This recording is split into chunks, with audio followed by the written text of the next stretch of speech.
नमस्कार दोस्तों अप्पू स्टोरी के इस YouTube चैनल पर आपका स्वागत है। दोस्तों आज मैं आपको एक कहानी के माध्यम से बताऊंगा कि ईश्वर की तरफ से मिलने वाला हर एक पुष्प अगर एक वरदान है तो कांटा भी एक वरदान ही है।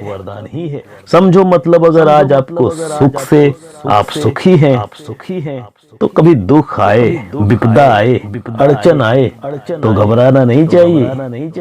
क्या पता ऐसा दुख अगले किसी सुख की तैयारी हो। तो दोस्तों आइए कहानी शुरू करते हैं। दोस्तों अगर आप इस चैनल पर नए हैं तो सबसे पहले इस चैनल को सब्सक्राइब कर लीजिए और बेल आइकन को ऑन कर लीजिए, जिससे मेरी कोई भी कहानी आप तक सबसे पहले पहुंचे। तो दोस्तों आइए कहानी को शुरू करते हैं। दोस्तों राजा दशरथ को जब संतान प्राप्ति नहीं हो रही थी तब वो बड़े दुखी रहते थे।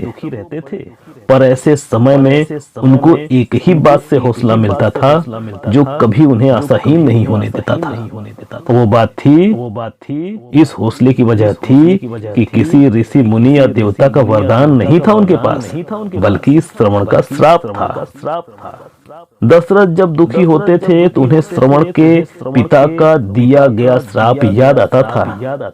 आप जानते ही होंगे कि श्रवण के पिता ने यह श्राप दिया था कि जैसे मैं पुत्र वियोग में तड़प तड़प के मर रहा हूँ वैसे ही तू तड़प तड़प के मरेगा। दशरथ को पता था कि ये श्राप अवश्य फलीभूत होगा। इसका मतलब है कि मुझे इस जन्म में तो पुत्र होगा ही होगा। यानी यह श्राप दशरथ के लिए संतान प्राप्ति का सौभाग्य लेकर आया था। तो समझ गए होंगे दोस्तों कि कोई भी ईश्वर का दिया हुआ दुख सुख का एक मार्ग खोलता है। ऐसी एक घटना सुग्रीव के साथ भी हुई थी दोस्तों।